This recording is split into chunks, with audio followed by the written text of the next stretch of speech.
first.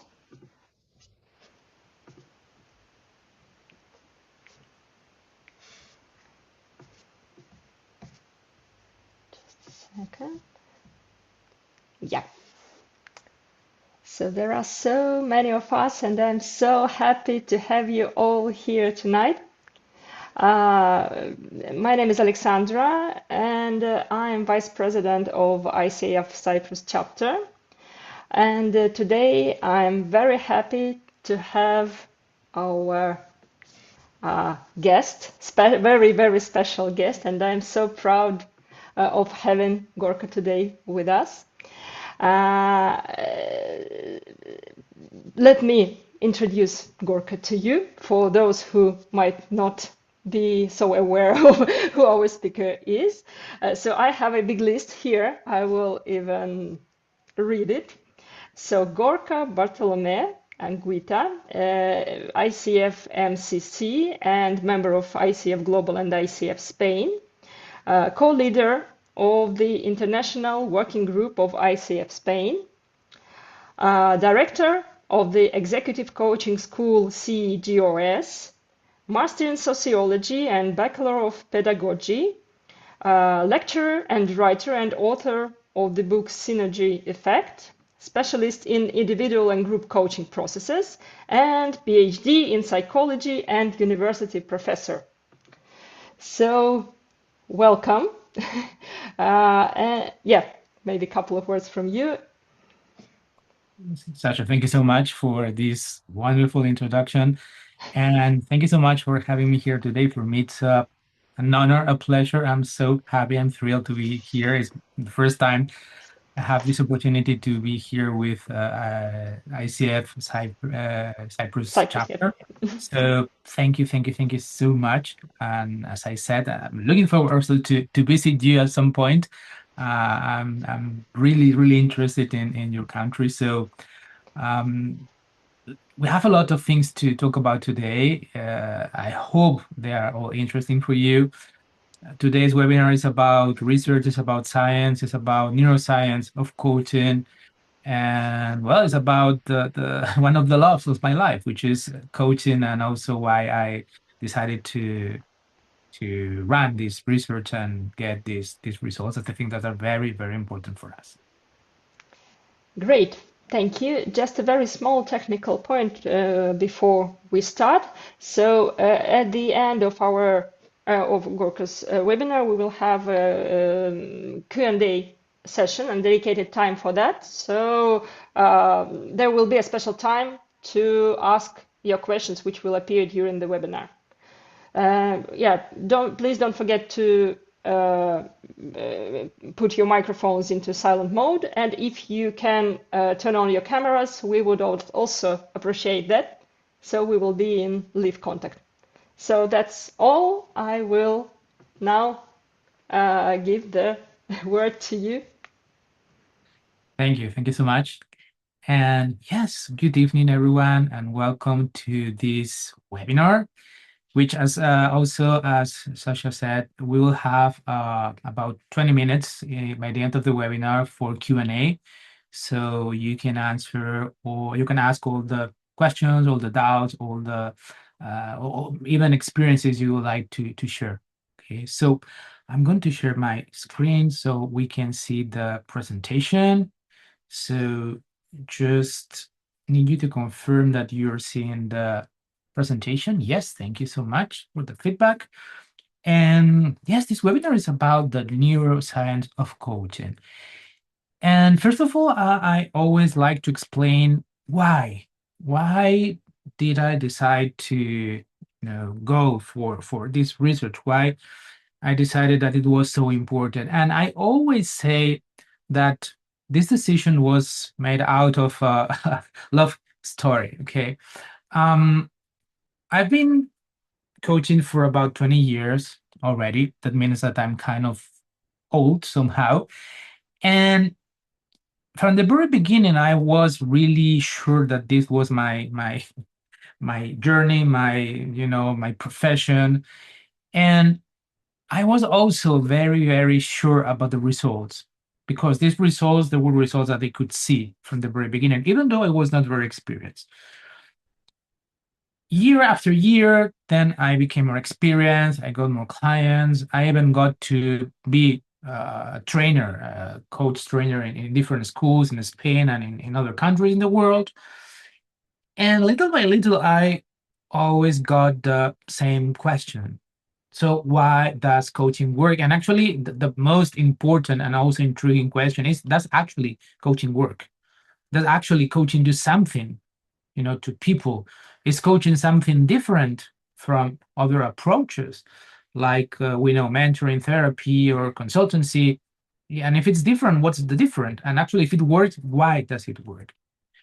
So these all were questions that I was not able to answer at that moment. And it was a little bit frustrating because many people were not believing in coaching because we didn't have any evidence, any empirical or any scientific evidence that helped us to be able to explain if what we do actually it's working and why it's working.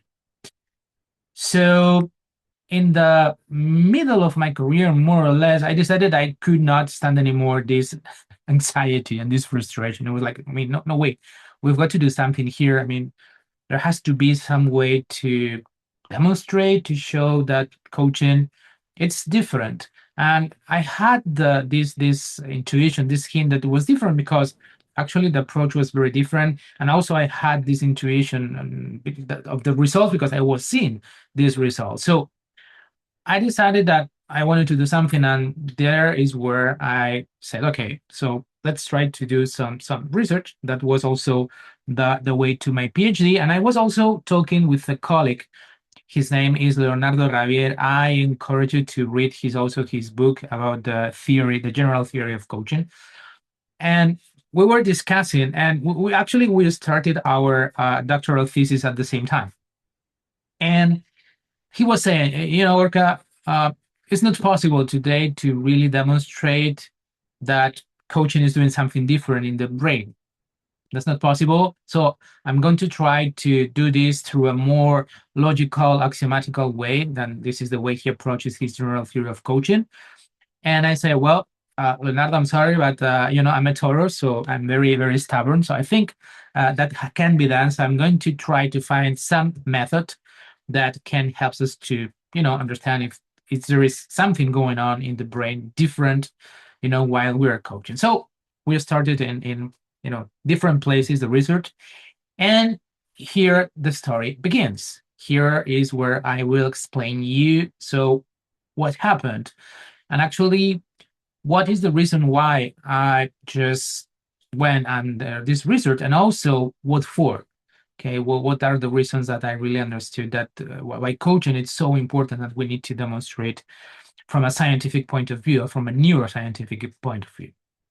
So to begin this conference, I want to show you this picture because I think it really depicts very, very well the way that we may feel ourselves, in the last years. When I talk to people, in companies, even friends, family, we all feel more in this situation. It's like every day almost we need to start from scratch. You do something and suddenly the next day or in a very few days is not anymore useful, and then you need to start over. So it's like everything is changing so fast. Circumstances in the world are so difficult. We have so many challenges that we are like, what? Everything is getting crazy. It is very difficult to cope with life difficulties. And we are mostly like this girl trying to find out what to do, how to find this balance, how to be able to surf on all these circumstances, all these difficulties, all these challenges, all these changes, all this fast pace. It's very, very demanding. Okay. So why is that? Why is that we are in this situation? Well, actually, we've got two beautiful words to explain this. One is buka and the other is bani. I'm sure that most of all of you are already acquainted with these two words. Buka for sure. So buka, it's an acronym that was defined in the 80s, in the 1980s, And it was actually about defining an environment that was volatile, uncertain, complex, and ambiguous, right? So more or less what we are experiencing right now is like things can blow up in every minute. We don't know what's going to be the next, next thing that is going to happen. We are always trying to, see, okay, what's next.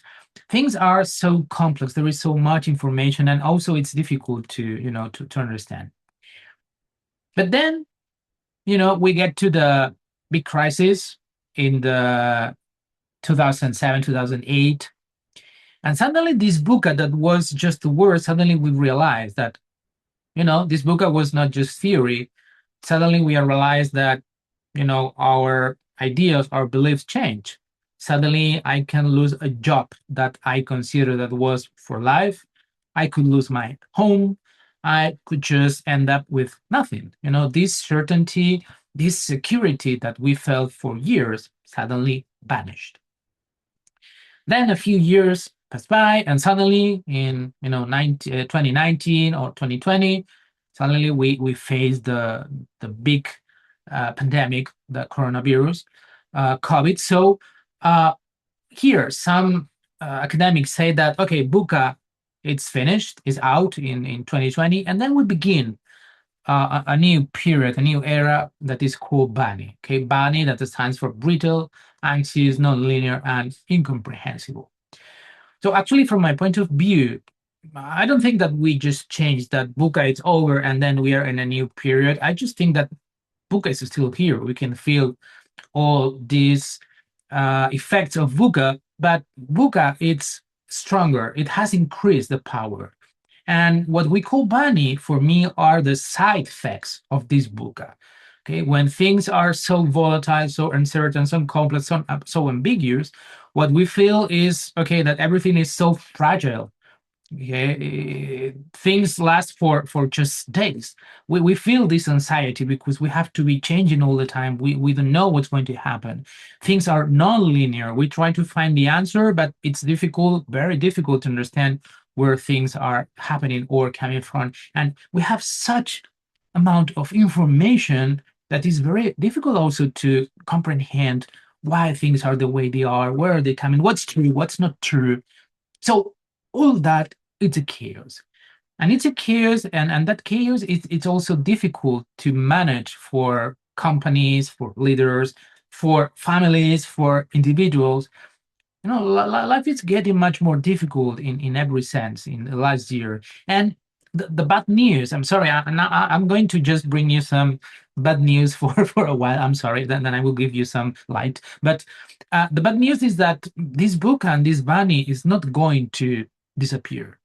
It's not going to get better. We are not going to, get back to the to like we were 20 years ago. The bad news is that it's going to get worse. Okay. And why is going to get worse? Well, actually, one of the reasons why is because of technology. Okay, so technology is one of the big generators of this chaos. And why is that? Well, that's very actually easy to understand. And here, Ray Kurzweil, and also we have this Martek's law explain it very, very, very well. The thing is that we have this illusion that technology evolves in a linear way. Okay, we think that this year's technological discoveries and evolution are the same as last year and the year before, but this is not so. Okay, actually, technology, it evolves in a exponential way. That means, and this is a very, very curious, fun fact that actually Kurzweil says, is that mostly the technological advances that we are going to experience in this century, in the 21st century, will be the same as the previous 1,000 years, which is a lot. I mean, it's we're going to be experiencing a lot of changes, and technology is responsible for that. So what's the problem? And this is what Martek's law says. As I said, technology, goes in this fast and exponential rate, and humanity goes in a more linear way.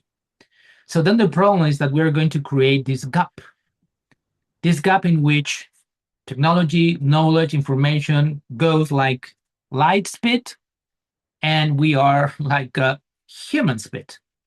So that's what is generating this sensation of uncertainty, of difficulty, of we cannot cope with everything. Okay. That's why I was saying, so if we follow this exponential improvement and evolution of technology, that means that year after year, we are going to get things much more complicated and difficult. Okay, so some smart people, they went and they asked scholars, 500 Fortune CEOs, company CEOs, all right, so what do we need in order to be able to face these, difficult times, this VUCA, this money? What is needed in society? What is needed in, companies? And all they coincide. They say, okay, we need a transversal skill. And the skill that we need in order to be able to thrive through this chaos, it's creativity. So creativity is the skill that can help us as human beings to be able to, cope with all these challenges, with all these difficulties. Good. We've got the solution. More bad news. This is what is happening with the individual levels of creativity from the last decades.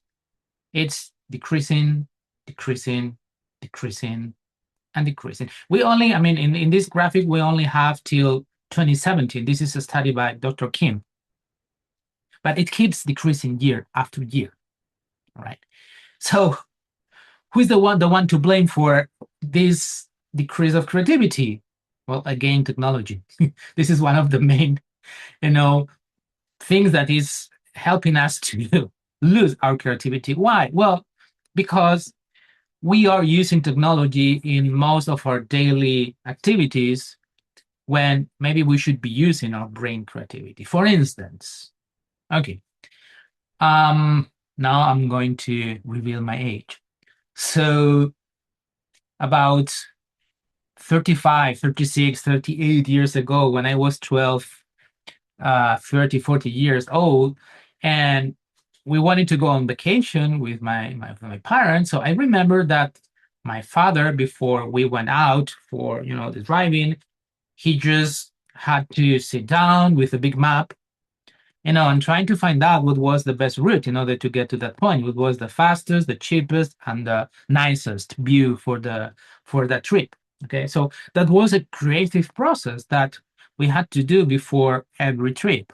Okay, or maybe if you wanted to go from your city to another city that you don't know, also by car, so you also had to figure out where to get, what are the roads, and so on and so on and so on. So this is some work that our brain was doing in a creative way, because that was a problem that we had to solve, and the brain needed to find the way to solve that route. What happens today? Well, today we have some beautiful apps like Google Maps, for instance, and when you need to find out how to get to a place, even if it's in the same city, you just type the address and ta-da! Then you get in less than a second, thus not only one solution, but 3, 4 routes that you can choose from. Well, our brain is not doing anymore that job, that creative work. And we can extend that to many, many, many daily activities. So little by little, our brain is forgetting how to develop this creativity. And as we said, creativity is essential. Creativity, as we will see now, is not only about art, is not only about music, is not only about children just drawing and building things and understand. No, this is part of creativity, but creativity is a much more solid and deep idea, especially from the scientific point of view.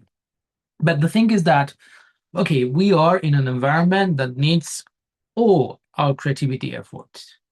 On the other hand, we are losing our creativity in an individual way.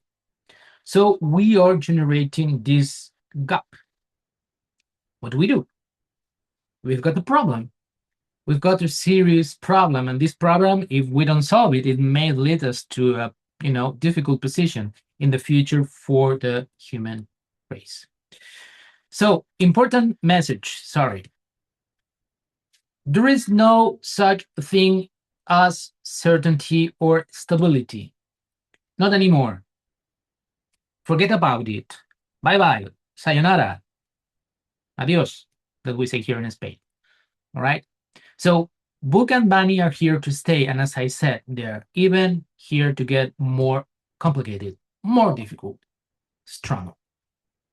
So there is something we need to do. So where is the answer? Well, I will tell you soon. But first of all, I would like you to just imagine, okay, this is an imagination exercise, which is also something that we are not very used to do lately, to imagine things. We are so much absorbed by Netflix and movies and all the things that it's difficult to imagine scenarios. But I want you to imagine, okay, so let's imagine societies and also organizations, companies.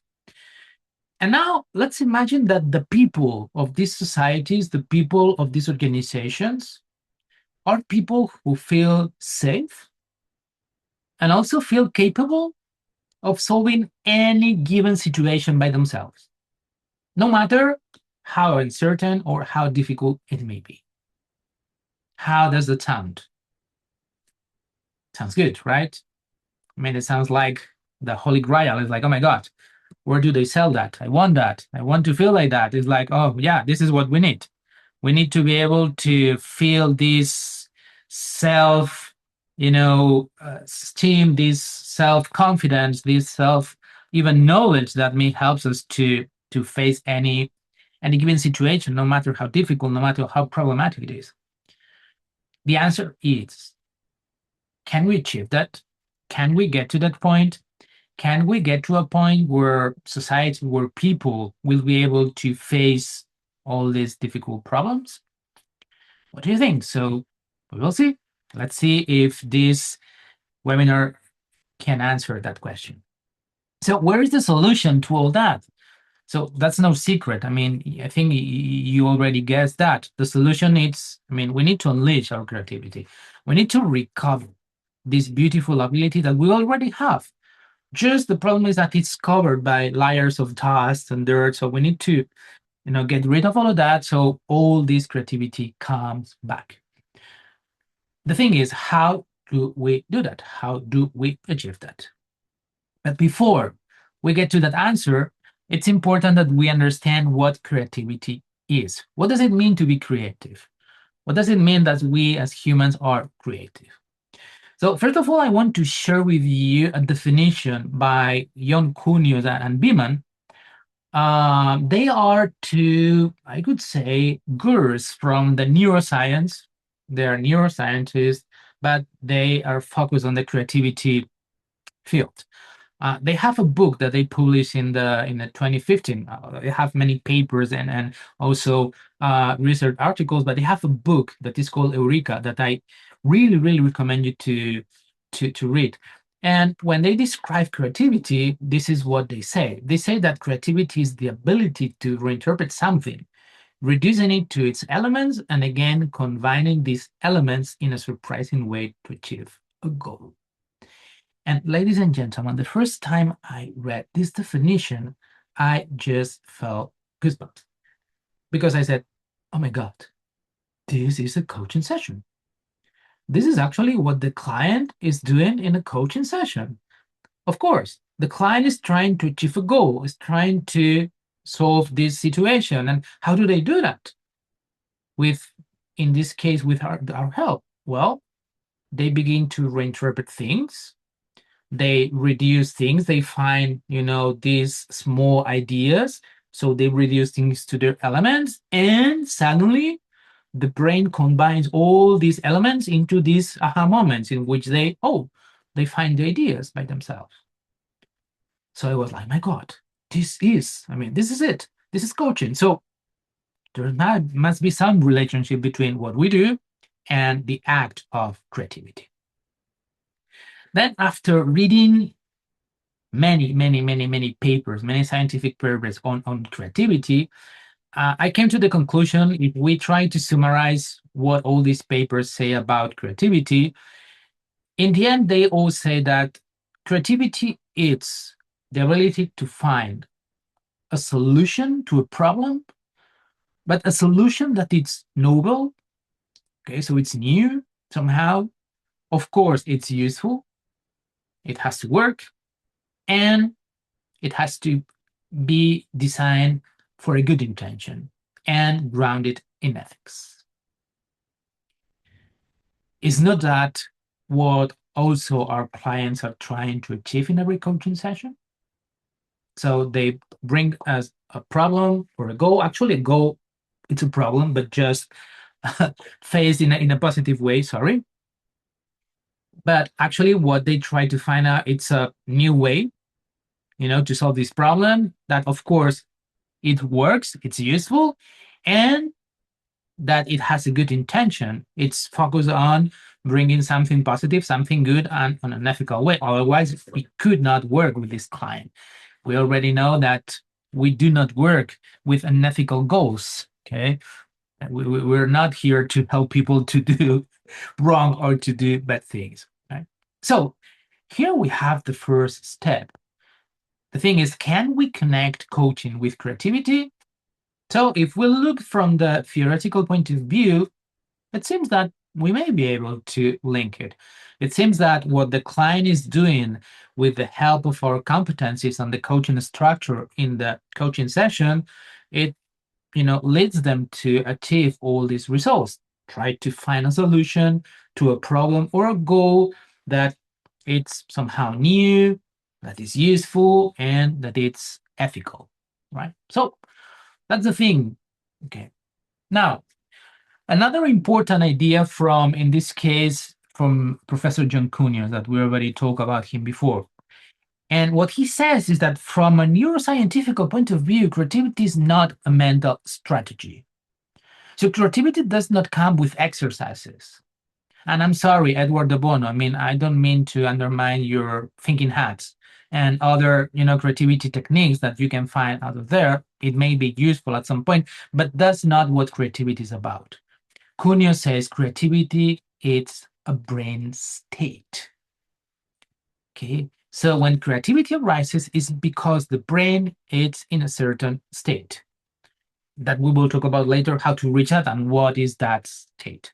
But actually, creativity, it's a moment in which the brain is working in a holistic way at a certain level of frequencies, connecting different places, and actually helping to get that aha moment, this insight moment that I also will mention later.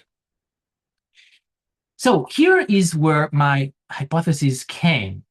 And of course, this is not the real hypothesis. I will share with you later the link for the doctoral thesis and also a paper from that I published in Frontiers for Neuroscience.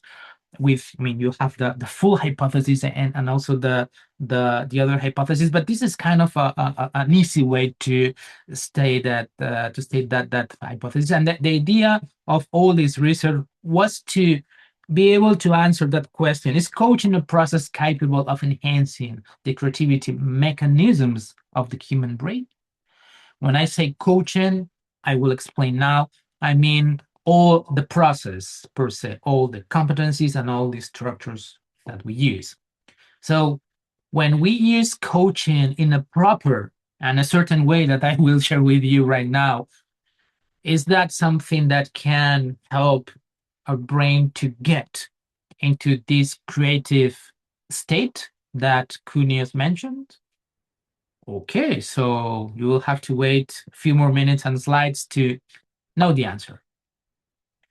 First of all, I want to explain you the framework. Okay, what is the framework that I use for this research? And this framework is very much related to the competencies. Okay, but in this case, I didn't use the ICF competencies, although we will see how they connect later. But I use these meta competencies way of working, which is also linked with Leonardo Xavier ideas, okay? Somehow his theories and my theories, they just merge here. So why did I use the term of meta competency? Because actually it's easier, it's much simpler. And what is a meta competency? Meta competency, it's a competency that it's so complex that it has inside some other competencies, right? So here, basically, we were talking about five competencies. In this case, the first one was the non-transference essence of coaching. And here you may also feel or even hear some kind of discrepancy with the latest news from ICF.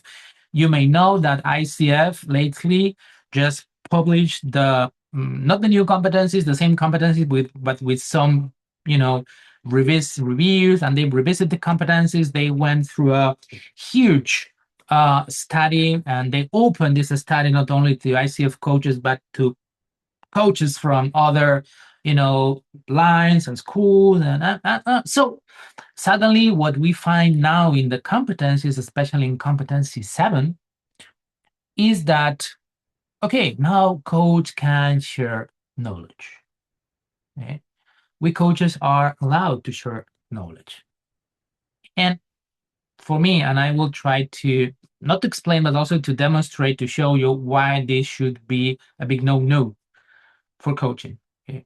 Especially because this is one of the variables of this research. So is this non-transference? And why non-transference? Because actually non-transference, and when I say non-transference, is not about psychological transference and counter-transference. No, it's non-transference in the sense that we're not sharing knowledge, judgment, direction with the client. We trust that the client knowledge and the knowledge that they need to find in themselves is more than enough to find the solution. And actually, this is what differentiates coaching from other approaches.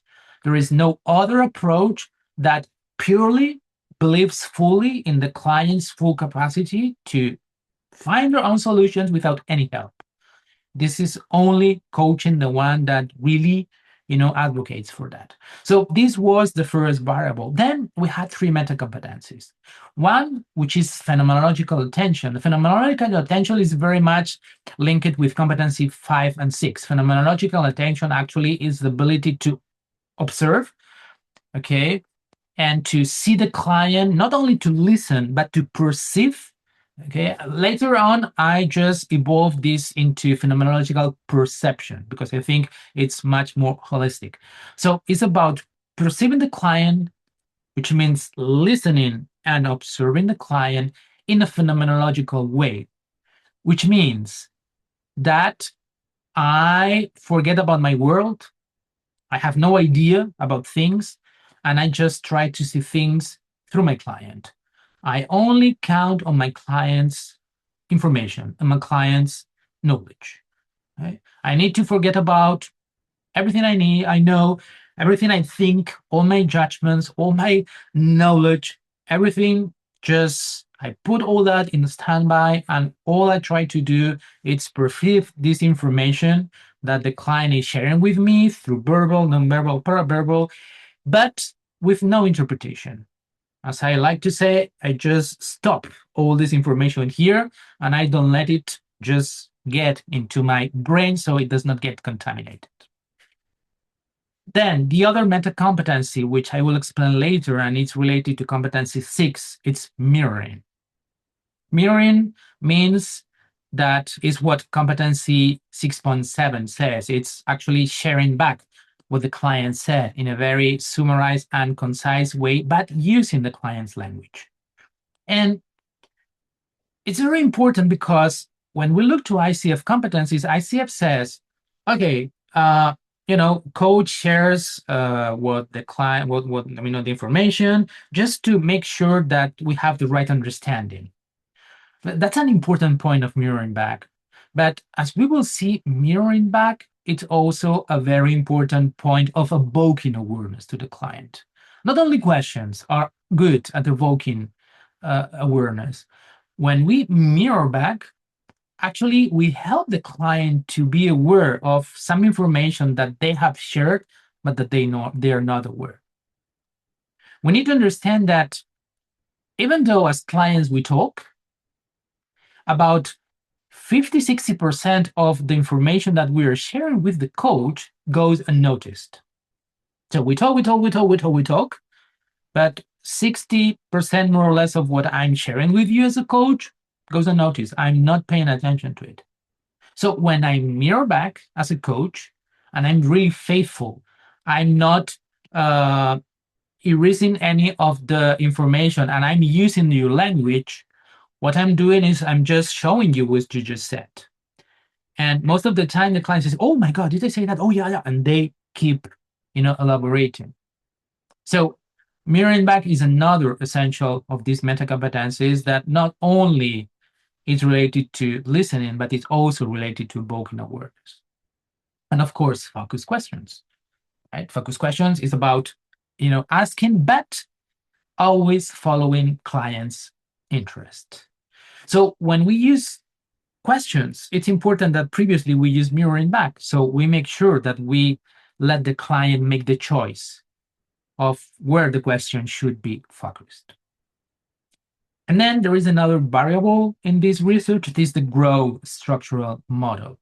Okay, the growth structural model, actually, you may know the growth model is a model that was developed. I don't like to say discovered because, as we will see now, it's not a discovery, but it was developed by John Whitmore, Graham Alexander, Alan Fine in the 80s. It was actually commissioned by McKinsey, the consultancy company, so they could find a kind of structure for smart conversation. So they developed this growth model. We will see now that this was not a discovery. This was not an invention. Actually, this is a spoiler. Grow, it's a creative conversation, as I will show you now. So these were all the variables that I use for the research. I will explain you now the experiments, how they weren't. But before we go into the experiments, I want to just give you a hint about this grow. Okay. So when I was reading all these scientific papers about creativity, I went back to the beginnings of the 20th century, 1923, 1930, and suddenly I found in some papers that they talk about scientific creativity models, some models that were trying to find out what was the right order of thought for the human brain to get to this aha moment, to this insight moment. And actually, I could find from the 1920s till 1990 something, 1993, I think so, around 10 of these scientific creativity models. And do you know what happens when we compare all these creativity models with the growth model? That they are the same. They follow the same steps. They follow the same stages. Maybe they have some more stages. Maybe they have different names. But in the end, all the scientific creativity models, what they say is, in order to get to this creative brain state in which the brain suddenly, ping, gets this light bulb. Oh, I've got an idea. Oh, I know what to do, which is called an insight in psychology. First of all, what the person needs to do is to focus on what they want to achieve, to be, to have a clear picture of the result they want to achieve, and also to think about the benefits of this result. Then they need to somehow analyze what's going on, to explore, to see what they know, what do they know, what's happening, what's not happening. Then after that, the brain begins to generate some ideas. It begins to generate this insight, this kind of hypothesis, this kind of options. And finally, all these models, they say, creativity needs to end with testing. We need to test if these ideas work or do not work, which means action. So if you compare all these stages that I just mentioned, they follow the same stages that we follow in a coaching session. You call it grow or call it whatever. And if we follow also ICF's, competencies, first we need to focus on the agreement. Then the client explores, reality, what's going on, what's happening. They try to understand. Then they begin to generate some ideas and options. And finally, we're asking for some action and how to translate all these ideas into action. So here we have another sign, we have another clue that maybe coaching is about creativity, because what Whitmore Fine and Alexander call the grow model, actually, it's a creative structure for a conversation. But at this point, all that we have is kind of coincidences. Okay, we see that creativity, the definitions of creativity is mostly what we do in the coaching sessions. Then we look at these creativity models and we see that they follow the same structure that we follow in the coaching session, or is the other way around. I mean, we follow this creative structure because some of them were before the coaching, model. But what happens at the neurophysiological level? Is there something that can tell us that we can really link coaching with creativity, and actually that these coaching competencies plus non-directivity, non-transference helps the brain to get into this creative state, into this aha state? So here is where the experiment comes. Okay. Well, I just wanted to, sorry, I forgot this slide. Just wanted to show you how this non-directive framework, meta competencies, they just link perfectly with ICF competency. Okay, so we have this non-directive basis, which is basically competency 1, 2, and 4, and 5. Then we have the grow structural competency, which is 3, 7, and 8. We have this phenomenological attention and mirroring back, which is 6, and we could say also 7. And then we have focus questions, which is number 7. So it's not different. What I'm using here is actually the same, but just with different numbers and more simplified, right? But actually, we can put in parallel the non-directive coaching framework, meta competencies, with the 8 core competencies from ICF.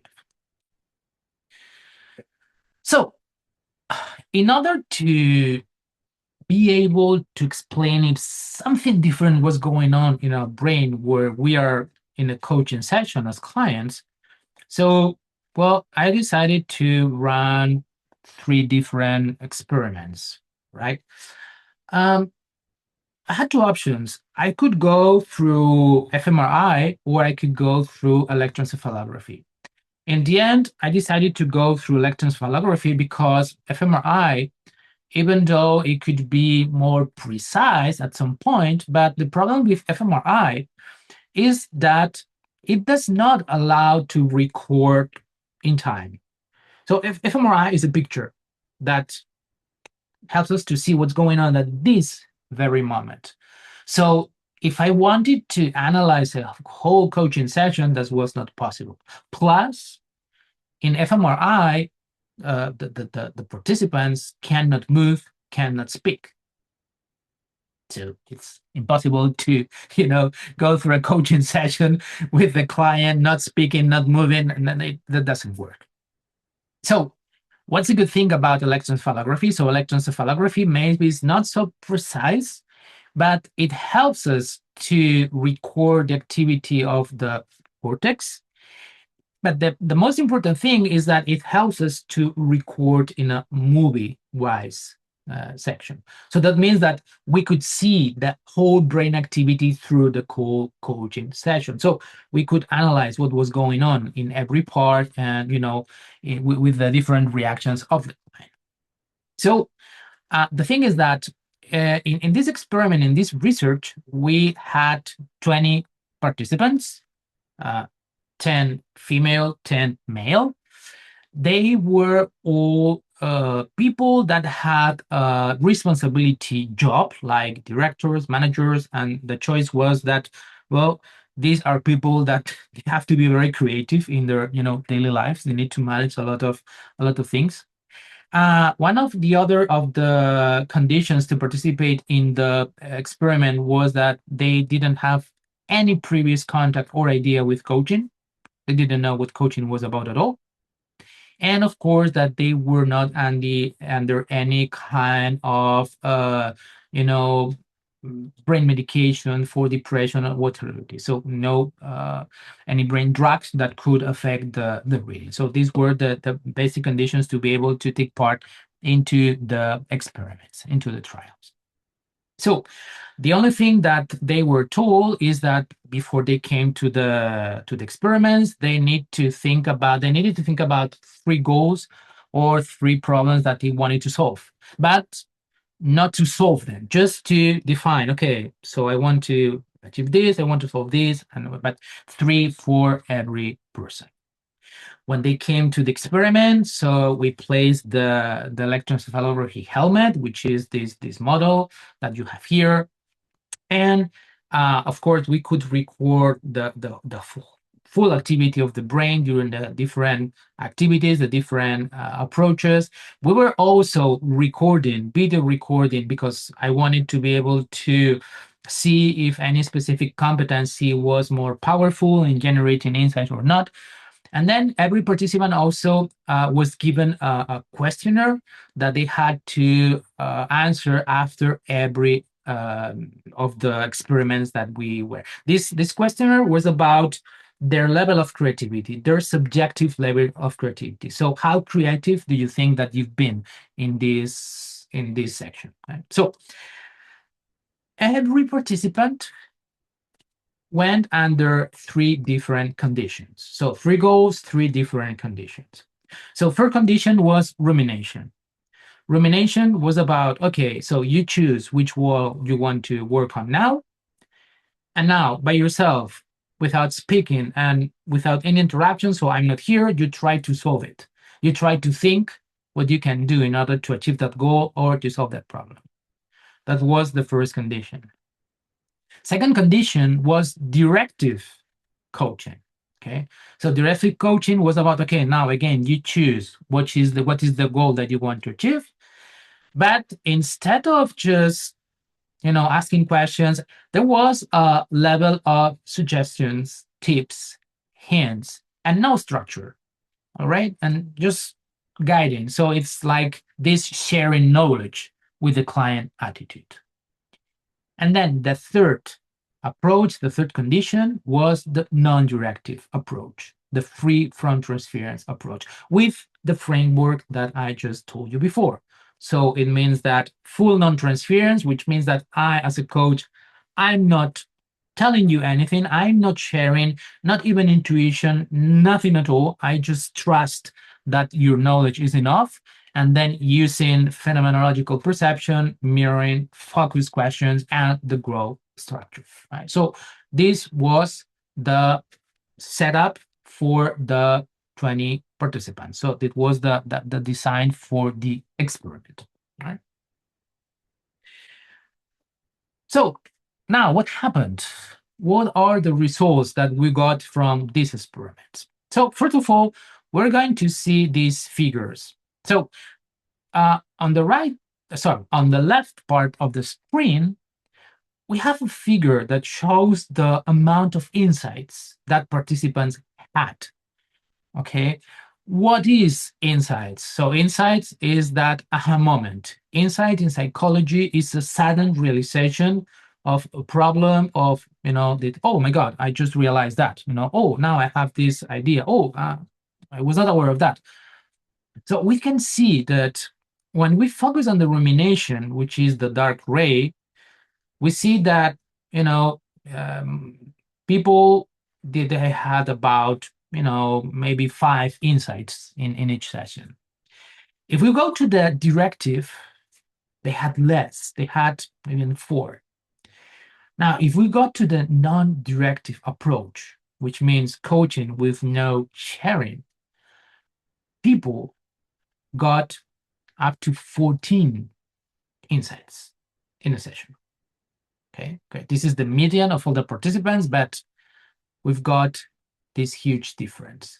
Now, if we go to the self-assessment, to this questionnaire that we gave them, we can see that we almost have the same results. They are parallel graphs. Okay, so we see that in the in the rumination part, we see that participants, they rated themselves like, okay, more or less creative. In the directive coaching, they rated themselves less creative. And when we go to the non-directive coaching, we see that this is the condition that they rated as the most creative, where they felt most creative. But this can be a little bit kind of subjective because we're asking people, we're working with their perception. So we need to go to the real deal here, which is the reading of the, in this case, the electroencephalography. Okay, so let's focus on the left figure. What is the left figure? The left figure, it's a heat map. So a heat map, it's a kind of graphic that we use in statistics in order to show information through colors. So what we're seeing here, actually, this is the representation of the brain. Okay, so if we just draw a line in the middle here, all these even numbers, O2, P8, T8, they belong to the right hemisphere. We're talking about the different brain regions from back to front: occipital, parietal, temporal, frontocentral, frontal, and anterior frontal. So we're seeing the brain from the back to the front. Okay. And when we see the numbers, then we have the left hemisphere. So this is basically the reading of the scope of the cortex. And on the vertical line, we have the different frequencies from the lowest one, which is theta, then we have alpha, we have beta, low, beta high, and then we have gamma, which is the highest, let's say that the highest frequency. So how should we read this heat map? So we have here the power in microvolts, which is actually how we read the electrical activity of the neurons, all right? So we can see that the minimum power is colored in this dark, we could say purple, and then the clearer it gets, it means that we get more power. It means that the neurons are firing in a higher vibration. Okay. So let's take a look to rumination and directive coaching results. If we look at these two conditions, we can see that they're pretty much the same. We can see only some activity here, but actually what we see here in the anterior frontal, which is this part, basically, this is what we call in electroencephalography an artifact, which is an error, is a mistake. And this error, this reading that we have here, this alteration, it's by blinking. So when we blink, when the client is blinking, that generates this electrical activity that is specific here. So we should not count on that. We have to disregard that, and also here. But they're pretty the same. But if we go to the non-directive coaching, in the non-directive coaching, suddenly we see that there is like a really, really clear difference here. And what's that? Well, actually, this is the parietal region, also the temporal, and we have this activation, especially of the gamma, alpha, and theta. Okay. So when I was seeing the result, I was like, okay, this is kind of weird. Okay, we see that there is this alteration, there is difference. Again, this is the median of all the participants, so we can see that not much happens here, but suddenly we have this difference. I have also, this is a box plot, which is the same, but in a different way, but we can see also here that in the non-directive coaching, there is a much more activity on these frequencies, okay, on theta, especially alpha and gamma. In the, we have the temporal, the parietal, and also the occipital part. Okay. I want to show you also here in this map here, which is, this is a head. Okay, we have the nose, we have, this is a part of the head, and we can see also here in the parietal close to the occipital and the temporal part, how we have this higher microvolt here in the gamma, in the alpha, and the theta. And I also wanted to show you how creativity looks like. Okay, these are the neurons firing towards an insight. Actually, these are the 4 seconds previous to an aha moment. So when a client is having this aha moment, this is what is going on with especially these parietal and temporal regions, okay? In the theta, alpha, and gamma, we see that there is firing. There is almost no activity, and then we've got these peaks of activity in this part, right? So what does all that mean? Well, if we compare these results with previous electroencephalography studies on creativity and also some fMRI studies on creativity, and you have here some references. There are some other from the 2020 that are not here, but what we find is, I mean, of course, these studies were not about coaching. They were just about creativity. They were about riddles. They were about, trying different uses for things, but they were trying to find out how to measure this aha moment, how to measure this insight. What was the signal for this aha moment in the brain? Well, the wonderful thing that was the one of the most wonderful moments of my life is when comparing all this study, when these results that we got the same results. We got that the insight that they determined that was actually this activation of the temporal parietal regions in the alpha, theta, and gamma frequencies, it was the same that we got in the non-directive coaching. That does not mean that creativity only happens here, okay? We have to be careful that creativity is a global process. But that means that we can identify when this aha moment, when this insight is happening because of this extra activity of these regions and in these frequencies. Okay, so also when we go to the fMRI, there are some fMRI studies that show that when this aha moment is happening, there is a higher activity here, actually in the temporal and parietal region of the right hemisphere. So we got the same results, but the most important thing, these results, this activity of temporal parietal activation with the theta, alpha, and gamma only happens in the non-directive approach when we are not sharing this information. When we are sharing, or when we are thinking and ruminating and just going round and around, it does not happen. And you may be asking, okay, Gorka, but people, they said that they had insights also in rumination and they had insights also in the directive approach. Yes, but also what neuropsychology has found is that there are two kinds of insights.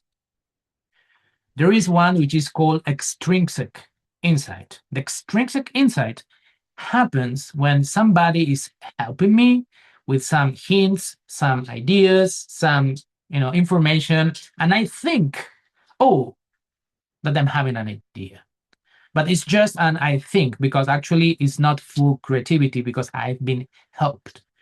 And when I have this aha moment that I think that is an aha moment, that's an extrinsic insight, we do not get this reaction. And we compare that because I forgot to tell you that the participants were asked to push a button every time they were having this aha moment. So we had the line in the reading of the electroencephalography. And what we could see is that every time that they were pushing this button, when they had that insight in the directive approach, there was no activation of this theta, alpha, and gamma finally in these regions. It was flat.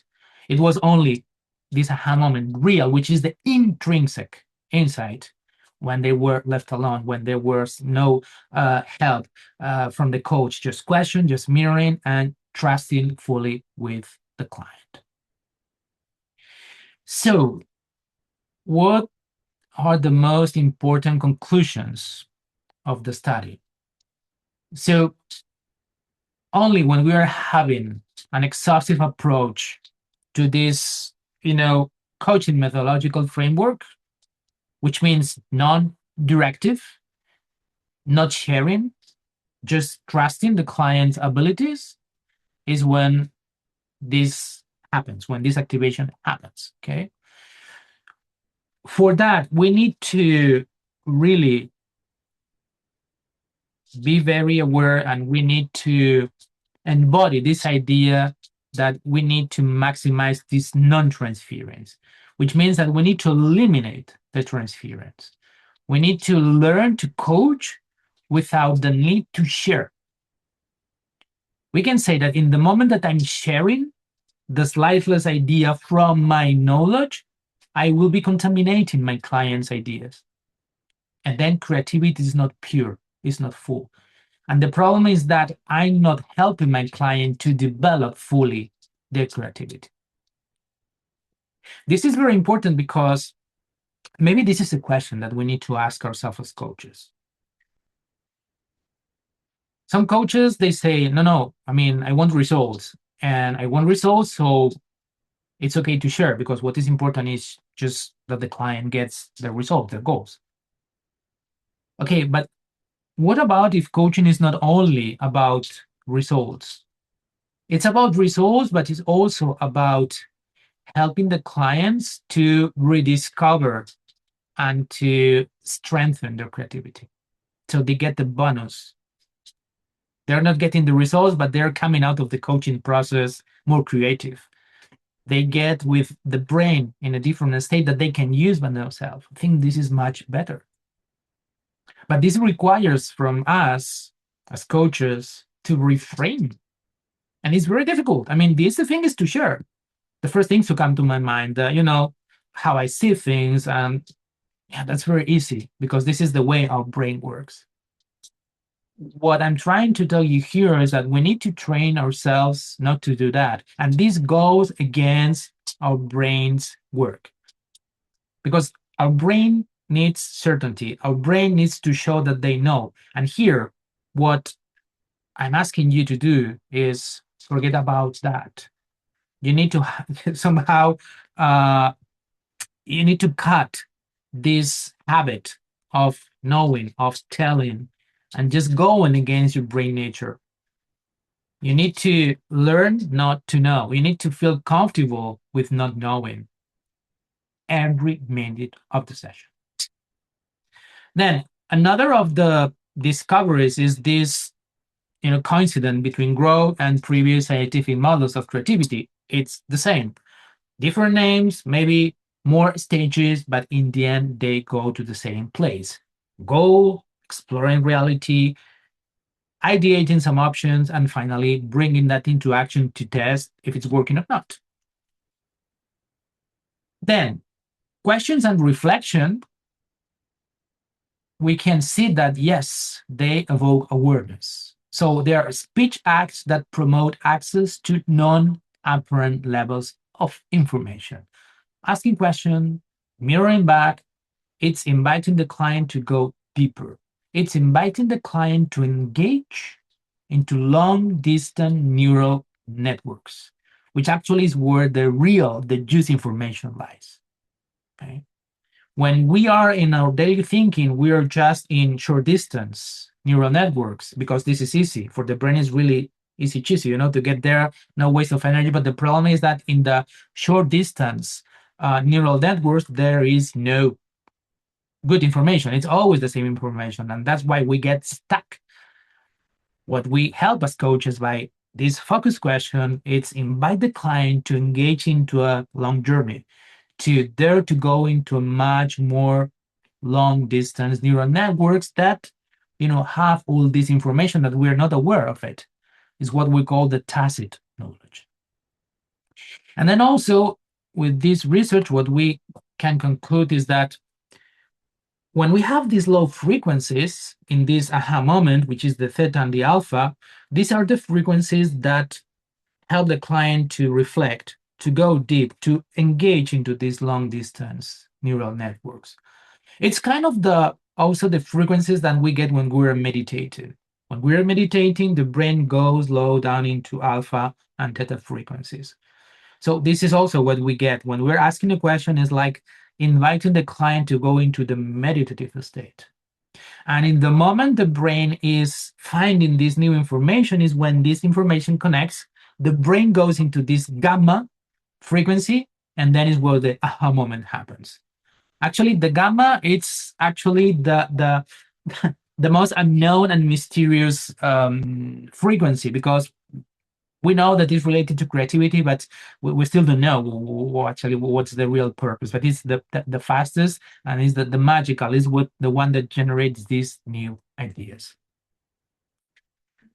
So therefore, what we can conclude is that coaching could be a discipline that has a foundation that is based on the development of knowledge of the individual. So coaching is about helping people to develop their knowledge, to create knowledge. What can be more wonderful than helping someone to create their own ideas?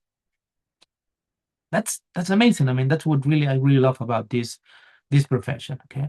And how do we do that? Okay, so enhancing brain creativity. How? Well, we need to apply coaching, but especially in these situations where people, they need to develop a goal or solve a problem, but especially that is not based on psychopathology. In the moment that psychopathology it's in the equation, that's not for coaching, that's for therapy. Okay. But also there has to be an awareness in the client that they are going to solve these problems or goals from this non-transference perspective. They need to agree. Then we need to tell them, coaching is about that. I'm not going to tell you, I'm not going to guide you. You're going to be the artifacts. You're going to be the creator of all the solutions. Okay. So clients need to accept this non-transference process, right? So they have to be willing to use all these innate creative abilities.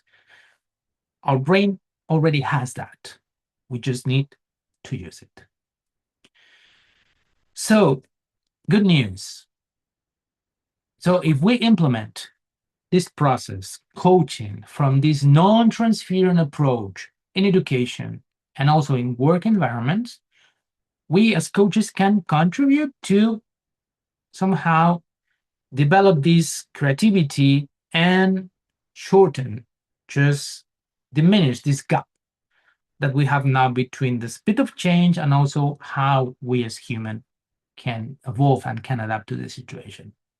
That's why that makes coaching an essential profession for now and the future, because it's one of the skills, one of the processes that can ensure that we as human beings keep using and developing our creativity, and hence being able to thrive in this crazy world that we're living now.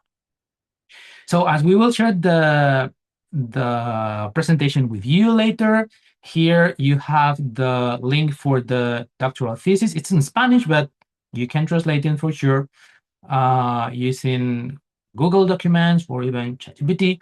And also here you have this Frontiers Neuroscience paper. It's in English. So it's a summary of the thesis. So if you don't want to read the ton of pages, you can just go to the paper, read it, and get a hint. Actually, it's more or less what I explained you, but then you have maybe more scientific details. So now, ladies and gentlemen, it's time for Q&A.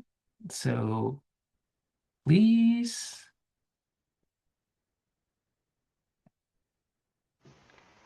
May I start? I have a little bit of provocative question to you, Gorka. I would like to ask about the AI and if there are any research, if AI can bring a true aha moment to the person who is talking to AI. Okay. Well, actually, Monica is here, Monica Barnes, which is also a partner in this team from international affairs in the Spanish chapter. We were delivering a webinar. I don't think it was last week, but I just forgot about AI and coaching. So what's the impact? Can ChatGPT, for instance, generate some insight? Yes, it can. Can artificial intelligence follow a full conversation and get the full grasp of human irrationality? No, it cannot. It cannot because artificial intelligence is purely rational, it's logical. There is no rationality, but human being is fully rational and emotional, and artificial intelligence is not able to grasp all the nuances and all the differences. So we need another human being in order to be able to get to that point, to detect these nuances, to be able to also get these irrational questions that you may have at some point and to challenge that. So the answer is no, no, no. There is no research, but if we get into the logic, the answer is yes, it can just ignite some insight, but not as powerful as a human being. Thank you, Sasha. Okay, more questions. I don't know if you have any questions on the chat box. Sorry, I didn't. There was just a very technical one from Vaso. If we can get the presentation from today's webinar and send it to the participants or share it between them. Okay. Yeah, Is there it is a question possible? from Jen. Sorry. Yeah. There was a question from Jen. Jen says, where do you think the future of neuroscience of coaching research is headed? Well, that's a very good question. Actually, it should be heading more towards the coach. Okay, now we have some information about the client, but for instance, my curiosity now is about the coach. So what's going on the coach brain while we're coaching? How can we reach a better flow state and creative state so we reach more creative questions that are non-directive and we can just, make the client even more insightful. So I think this is the direction we should begin to research also on our brain. That's my answer here. Yes, I will share with you the presentation, of course. So maybe I can send it to, maybe I try. Can I send it through the chat here? I don't know if it's possible, if it's activated. So honestly speaking, I don't know. okay, I can try. So yeah, you can try, and if not, we will sort it out later. Okay. All right. Okay. So yes, we have a few hands raised. So Yuri, please. Yes, Gorka, hello. And first of all, thank you very much for accepting our invitation, ICF Cyprus. And me being the president of ICF Cyprus, I'm really grateful for such amazing speakers joining us. And thank you for this insightful presentation. So I remember many years ago, when I was studying with Robert Dilts, he was quoting some research. I think it was from Stanford, I'm not sure. He said that there were years of studying what is the main effect of a positive effect or influence of a therapist on a patient. And then they also added coaches. And the outcome of the research was that it's to a large extent, the personality of a therapist or a coach that has the healing effect. And I think that also confirms your statement that AI will never be able to substitute a real person. So because there needs to be a certain level of trust from a client that this particular person will help me. But I also have a question for you. So here in Cyprus, we have quite a few IT companies and tech companies. And I was recently approached by one of the companies, they're startup guys who invented this kind of indicator you put around your head. They're able to measure your brain waves easily. They hook it up with your iPhone, and it's very simple. It's like Aura Ring. You just put it on your head like a small crown. So, and their question to us was, look, guys, do you think somehow you can use it in coaching? So, and I refer this question to you now. So, do you think it can be a good addition to the coaching process, either, as you said, to measure the coach's brainwaves or the coachee's brainwaves? So, is there practical use of this new technology now? Mhm.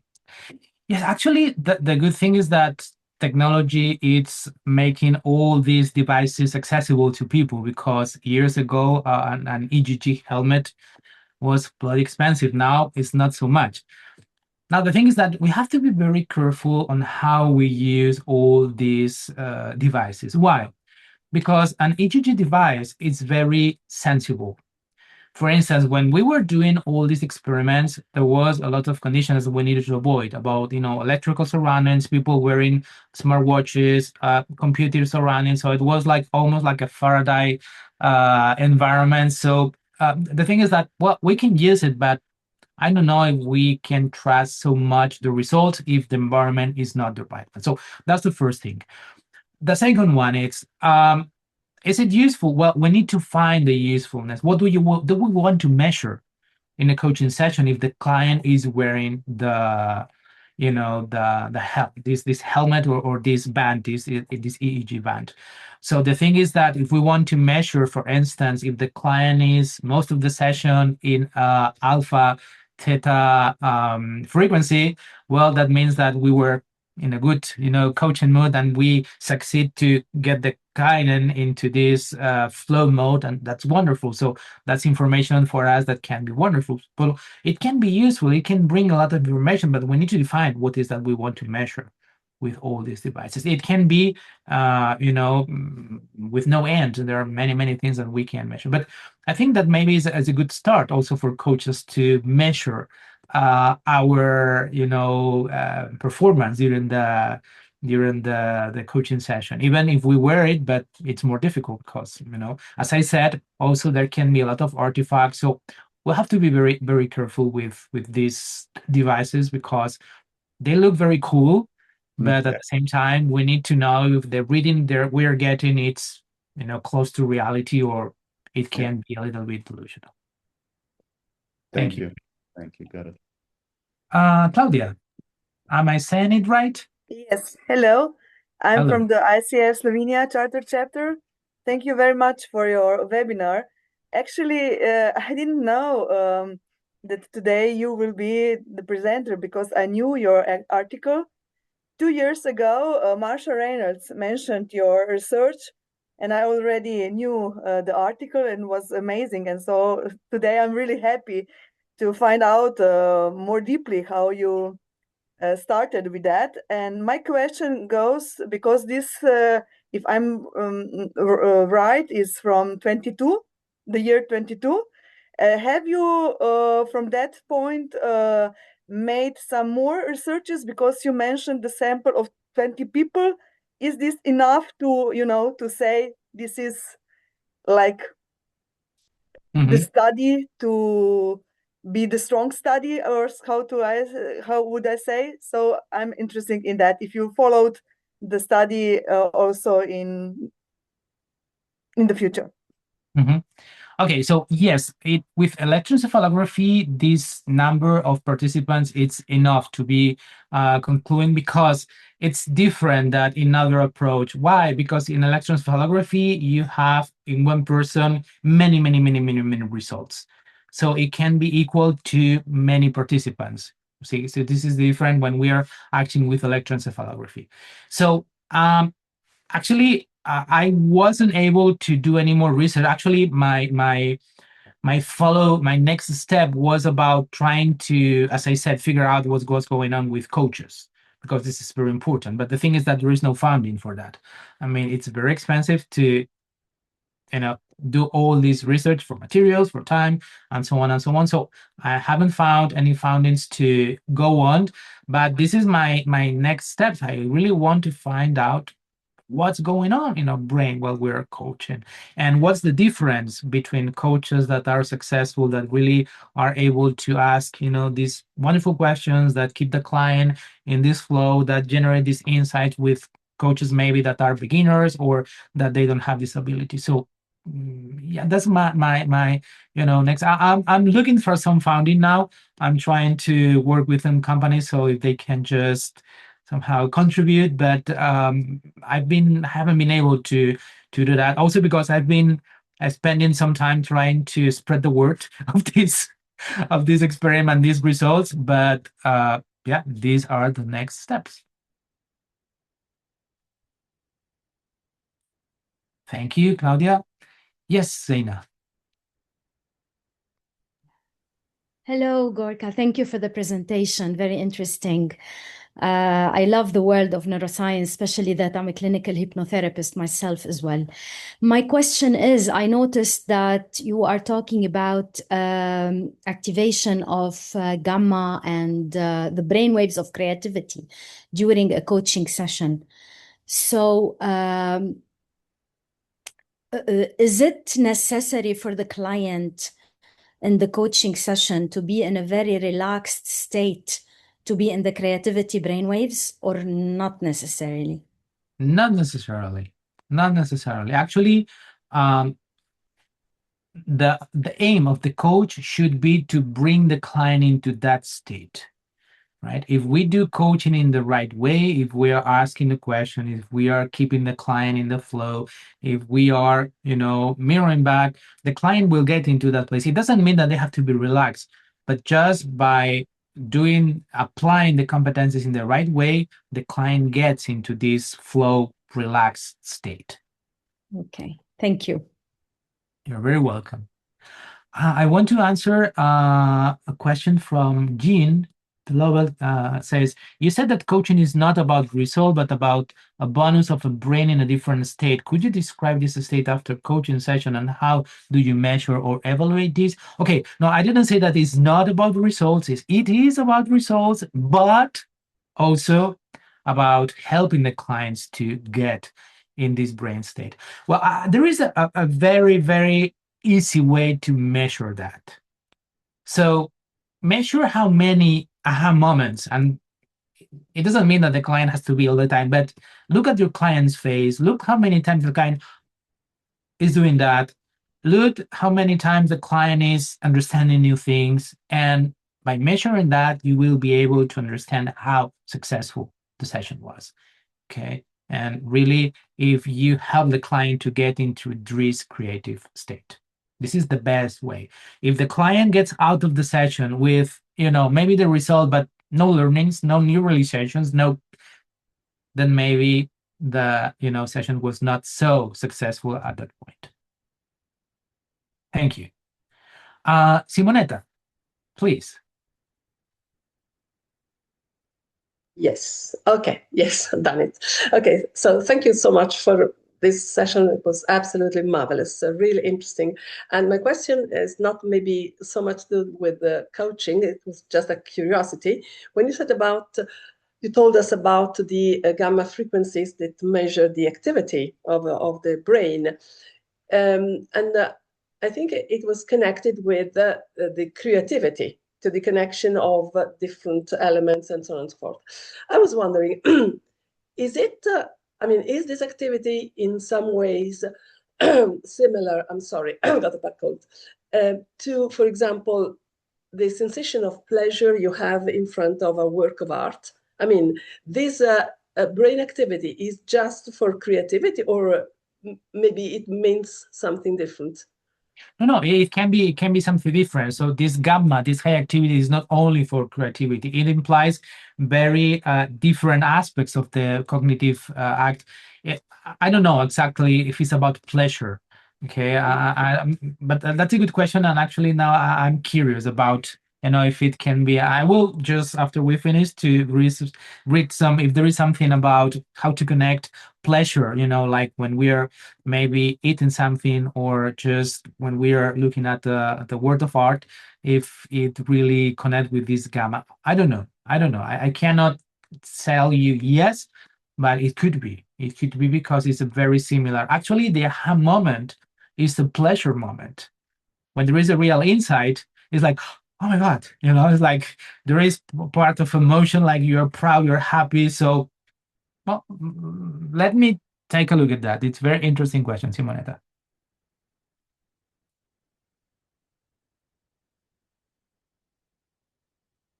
More questions?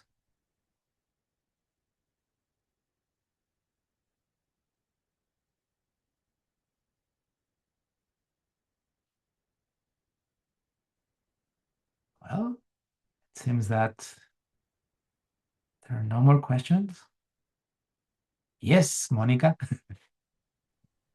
More than a question is a reflection, Gorka. Let's see what you think about that. Because I was listening to you and I'm going back to the chemistry session, the session 0, when we are approached by a prospect client.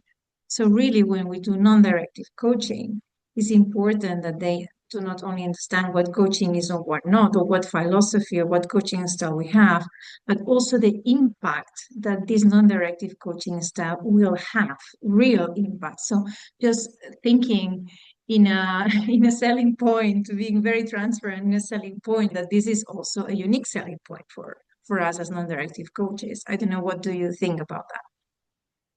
Absolutely. Yes, I mean, it's a very an essential point of view. And I think it can be very attractive because it's, as you say, we are offering something else, not only results, but also this, as I said before, bonus in which you are going to develop your creative part. But we need to be ready that some people may not want it and may not like it, because we need to also to tell people, this way it's harder. Okay, this coaching, it's harder. You will have to do all the work. You will have to go very deep inside of yourself. So it's going to take maybe more effort. So it's not going to be always, an easy way. And some people may say, oh, no, I prefer the easy way. Just help me, just tell me, just, give me some advice, or give me what other people did in this place. But that's okay as well. We need to accept that. Of course, we can refer the client to another professional if this is not our way. But yeah, I think it's a valuable point in order to market our coaching and in order to make it more valuable. And now we have this science backup, which makes it even more interesting. Thank you, Monica.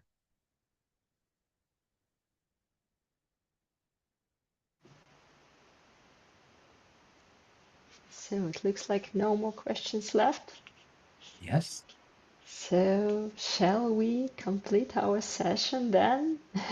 Thank you very, very much for this really great webinar and very fruitful and thoughtful. And I also got some aha moments and I believe in hearing it. So thank you for this space, for your time, and we really enjoyed that.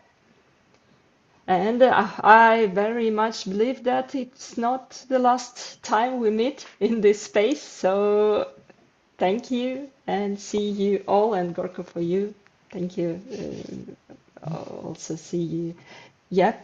I'm uploading the PowerPoint. So it's taking a while. It's only 3.8 megabytes, so it's almost halfway. So if we want to wait 1 more minute, it will be uploaded. Well, we can. Yep. I will I don't know. also answer the common questions from our participants regarding the CCE certificates. So it will be provided to you via emails, which you put into the registration form in around 2 weeks from now. So we will send it to you. No worries. Okay, so yes, Yep, the I have it now. presentation. Just Yeah. give me a second. I will check if it is loaded. So you're supposed to be able to Yep, download. I have it now. Okay. So we will also find, I don't know if, no, we will find a way to share it with participants as well, because some of them already left and they will also be interested in that. Okay. So thank you all. And that's Thank it for you. today. See you next time. Bye-bye. Thank you so much. Bye. Bye. You.